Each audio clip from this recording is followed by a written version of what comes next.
Hi friends, welcome to Andaman Arusuvai. இன்னைக்கு நாம பார்க்க போறது நல்ல டேஸ்டான கடலை பருப்பு சுவியம் எப்படி செய்யறதுன்னு வாங்க வீடியோ. அதுக்கு முன்னாடி நீங்க இந்த சேனலுக்கு புதுசா இருந்தா நம்ம சேனலை சப்ஸ்கிரைப் பண்ணுங்க.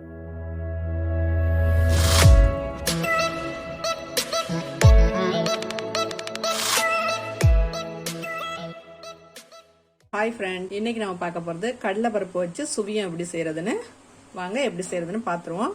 ஃபர்ஸ்ட் கடலைப்பருப்பை ஊற வச்சிருக்கேன். கடலைப்பருப்பை நல்லா அலசிட்டு இப்போ குக்கரில் மாற்றியாச்சு. இதை நம்ம பவுச்சு எடுத்துக்கிறோம். தண்ணி கடலைப்பருப்போட கொஞ்சம் தான் மேலே இருக்கணும். அப்போ தான் பருப்பு கரெக்டான பதத்தில் வெந்து வரும். இல்லைன்னா தண்ணி ஆயிரும். இந்த அளவுக்கு தண்ணி இருக்கணும். ஒரு சிட்டிகை அளவுக்கு உப்பு சேர்த்துக்கிறோம். உப்பு சேர்த்து இதை அவிச்சு எடுத்துருவோம். பாருங்க கரெக்டான பதத்துல இது அவிஞ்சிருச்சு. இப்போ நம்ம இதை எடுத்துட்டு இதுல லைட்டா தண்ணி இருக்கு கீழே. இப்போ நம்ம தண்ணியை வடிகட்டிடுவோம். இந்த மாதிரி ஒரு வடிகட்டி வச்சுட்டு இது அப்படியே ஒரு 5 நிமிஷம் இருக்கட்டும். அந்த தண்ணி எல்லாம் வடியட்டும். சுயத்துக்கான பூரணத்தை நம்ம ரெடி பண்ணிடுவோம். 5 minutes later. ஒரு பேன் எடுத்துக்கிறோம். ஒரு ஸ்பூன் நெய் விட்டுக்கிறோம். இந்த நெய் சூடான உடனே 1/2 கப் தேங்காய் துருவல் இருக்கேன். அதை கூட சேர்த்துருவோம்.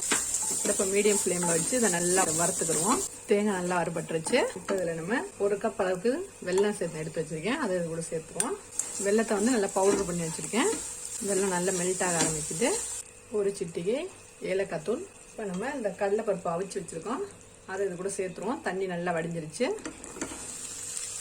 நல்லா இப்படி மசிச்சு விட்டு இப்போ நல்லா மிக்ஸ் பண்ணிடுவோம். நீங்கள் வேணால் மிக்ஸி ஜார்லேயும் ஒரு சுத்து விட்டு சேர்த்துக்கலாம். நான் இதை அப்படியே மசிச்சு விட்டுறேன். பாருங்கள் பூரணம் நல்லா ரெடி ஆயிடுச்சு. இப்போ ஸ்டவ் ஆஃப் பண்ணிடுவோம். கொஞ்ச நேரம் அப்படியே ஆறட்டும். இப்போ பூரணம் நல்லா ஆறிடுச்சு. இதை நம்ம நல்லா சின்ன சின்ன உருண்டையாக வச்சுக்கிடுவோம். 1 கப் மைதா எடுத்திருக்கேன். ஒரு சிட்டிகை உப்பு. இதனால் மிக்ஸ் பண்ணிவிட்டு தண்ணி தேவையான அளவு ஊற்றி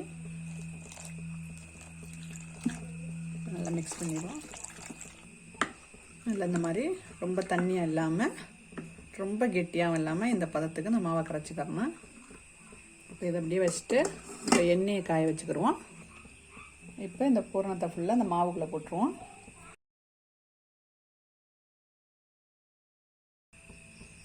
இப்போ எண்ணெய் நல்லா சூடாயிடுச்சு. இந்த மாவுக்குள்ளே போட்ட பூரணத்தை எடுத்து நம்ம எண்ணெயில் போட்டுருவோம்.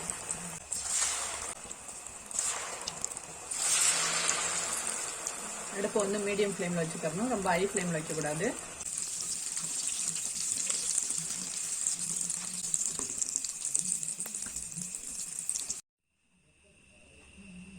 இந்த வீடியோ உங்களுக்கு பிடிச்சிருந்தா லைக் பண்ணுங்க, ஷேர் பண்ணுங்க, கமெண்ட் பண்ணுங்க. நீங்க நம்ம சேனலை இது வரைக்கும் சப்ஸ்கிரைப் பண்ணலன்னா சப்ஸ்கிரைப் பண்ணிக்கோங்க. பக்கத்தில் இருக்கிற பெல் ஐக்கனையும் கிளிக் பண்ணிக்கோங்க. டாடா ஃப்ரெண்ட்ஸ், அரசுவையில் ஆரோக்கியம் வளரட்டும்.